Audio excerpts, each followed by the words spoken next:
तो कहानी शुरू होती है अजय देवगन और उसकी फैमिली से, जिसमें अजय देवगन का कैरेक्टर का नाम होता है कबीर, उसकी वाइफ का नाम होता है ज्योति और उनके 2 बच्चे होते हैं, एक लड़की जिसका नाम होता है जाह्नवी और एक छोटा लड़का जिसका नाम होता है ध्रुव। ये एक हैप्पी लाइफ एंजॉइंग फैमिली होती है जिनको ट्रैवलिंग करना बहुत ज्यादा पसंद होता है और इसीलिए वो छुट्टी मनाने के लिए उनके फार्म हाउस पर जाने का फैसला करते हैं। वो चारों उनकी कार में बैठकर एंजॉय करते करते उनके फार्म हाउस की उम्र निकल जाते हैं।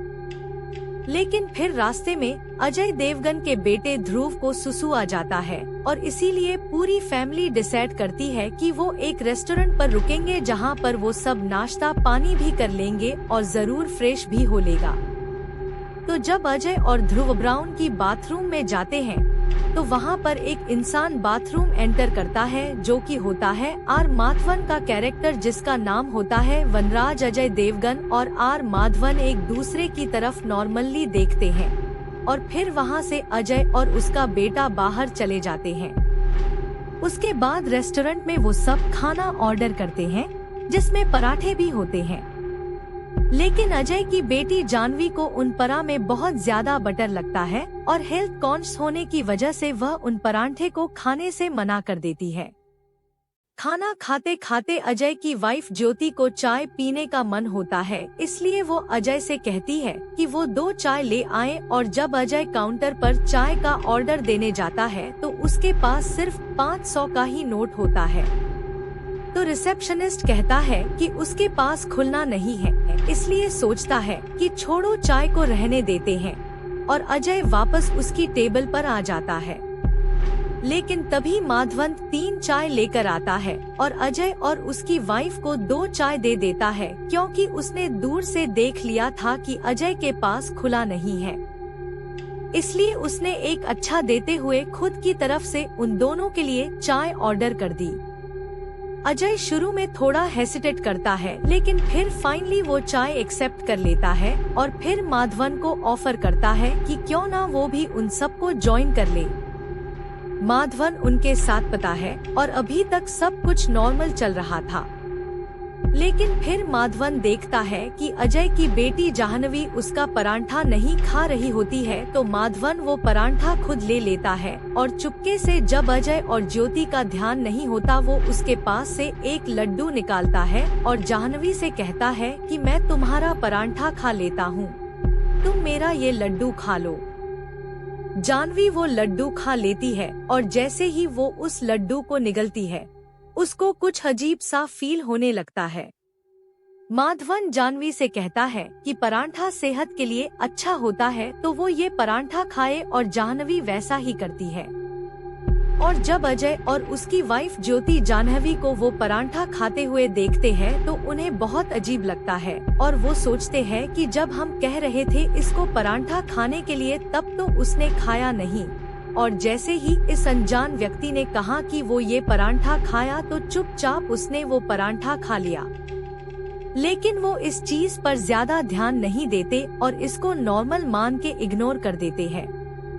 उसके बाद जब सबका खाना पीना हो जाता है तो वो सब रेस्टोरेंट से निकलते हैं और उनके फार्म हाउस की ओर निकलने के लिए कार में बैठ जाते हैं।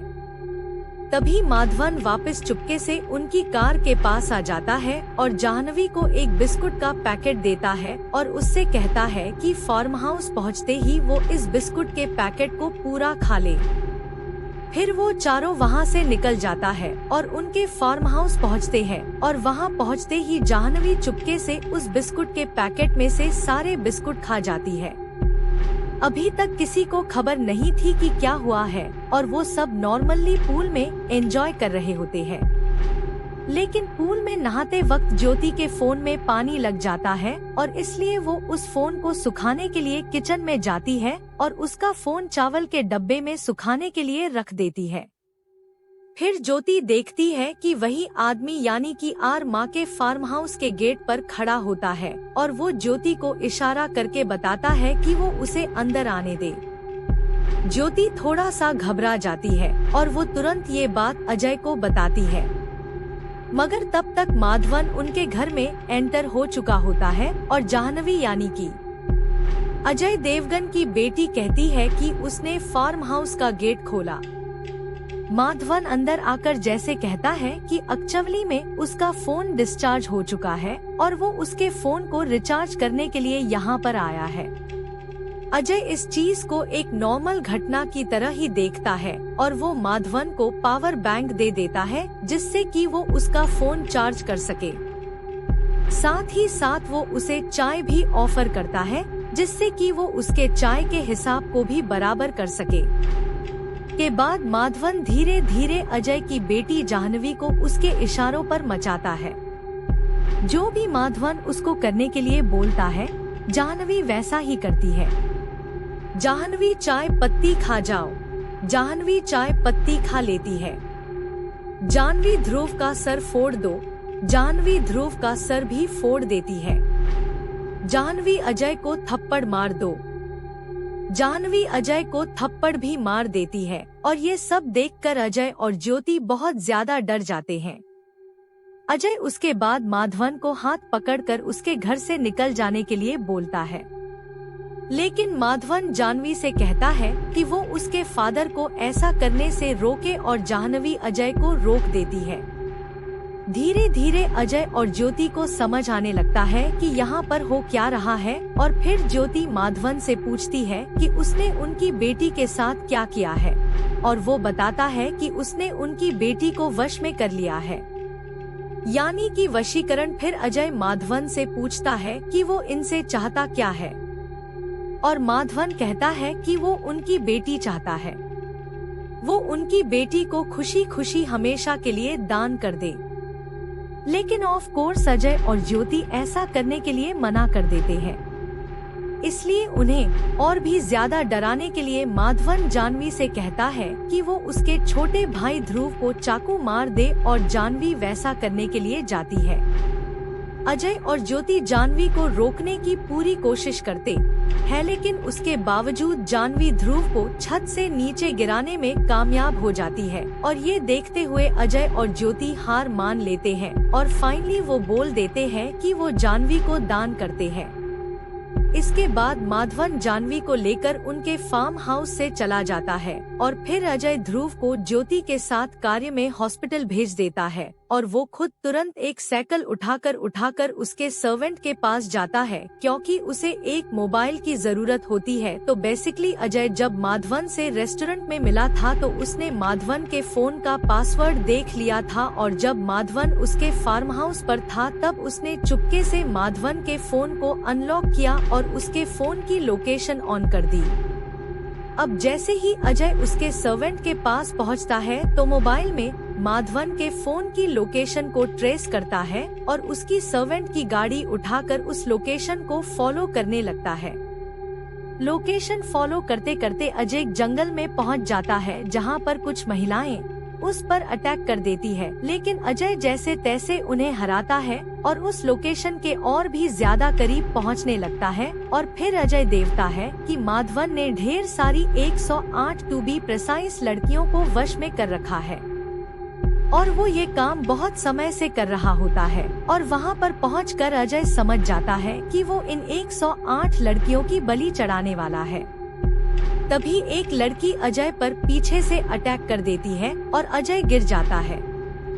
सर माधवन अजय को उसके पास बुलाता है और उसे उसके कदमों के नीचे रखता है और सभी लड़कियों को इंस्ट्रक्शन देता है कि अगर अजय ने उसे काम में कोई भी दखलंदाजी की तो वो सब लड़कियां उसको कच्चा खा जाए।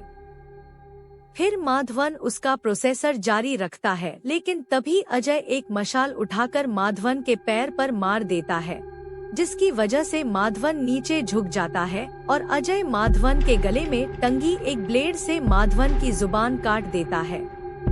अब क्योंकि माधवन की जुबान कट गई थी तो वो कुछ भी बोल नहीं सकता था और अजय यही चाहता था जिससे कि अब वो कोई भी इंस्ट्रक्शंस इन लड़कियों को ना दे सके। लेकिन माधवन ने पहले ही उन सभी लड़कियों से बोल दिया था कि अगर अजय कुछ भी दखलंदाजी करे तो वो सभी लड़कियां अजय को कच्चा खा जाएं और इसलिए वो सभी लड़कियां वैसा करती है। वो सभी लड़कियां अजय को घेर लेती है, मगर तभी अजय एक रिकॉर्डिंग प्ले करता है। उनकी प्री रिकॉर्डेड आवाज होती है जिसमें वो कह रहा होता है कि तुम पहले की तरह हंसो, पहले की तरह मुस्कुराओ और मैं तुम्हें आजाद करता हूँ। तो यह रिकॉर्डिंग भी अजय ने तब रिकॉर्ड की थी जब माधवन उसके घर पर था। यह रिकॉर्डिंग सुनते ही सारी लड़कियां वापस से नॉर्मल स्टेट में आ जाती है और अजय उसकी बेटी के साथ साथ दूसरी 107 लड़कियों को भी बचा लेता है। इसके बाद वह सब लोग हॉस्पिटल जाते हैं इलाज करवाने के लिए, जहां पर पुलिस अजय कहती है कि उसने बहुत बढ़िया काम किया है। उनके पास बहुत रिपोर्ट थी इन लड़कियों के गुमशुदा होने की, जो कि आज अजय की वजह से सॉल्व हुई है। लेकिन अब अजय की बारी होती है बदला लेने की। पुलिस को सारी बातें बता देता है, लेकिन ये नहीं बताता कि माधवन कहाँ पर है, बल्कि वो पुलिस से ही कहता है कि उसको जल्दी से जल्दी ढूंढ कर कड़ी से कड़ी सजा होना चाहिए। और फिर हमें बताया जाता है कि अजय ने माधवन को उसी जंगल में अंडरग्राउंड कैद कर रखा है, जहां पर वो उसको हर रोज सजा देता है। अजय उसको खाने के लिए सिर्फ मरे हुए जानवर देता है और चाय पत्ती भी, क्योंकि इसी चाय पत्ती से उसने उसकी बेटी को टॉर्चर किया था। और तो और उसके सामने हर रोज एक ताजा केला भी छोड़ देता है, जिससे कि वो उसको खाने के लिए, और माधवन सिर्फ उसकी गूंगी आवाज से कबीर से मदद और माफी की भीख मांगता हुआ दिखाया जाता है। मूवी देखते हुए मुझे यहाँ पर एक सीक्वल की पॉसिबिलिटी लग रही है। अगर चाहे तो बना सकते हैं, क्योंकि उन्होंने एंडिंग को ओपन छोड़ा हुआ है। आगे वो बता सकते हैं कि किसी तरह से माधवन ने वहाँ से एस्केप कर लिया है, और अब माधवन, क्योंकि वो वशीकरण जानता है, वो आज ऐसे बदला लेगा। लेकिन ये तभी पॉसिबल होगा जब इस मूवी पे अच्छा रिस्पांस मिलेगा, मूवी का अच्छे कलेक्शन होंगे।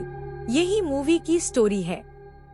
आप लोगों यदि स्टोरी पसंद आई होगी तो लाइक जरूर कर दीजिएगा।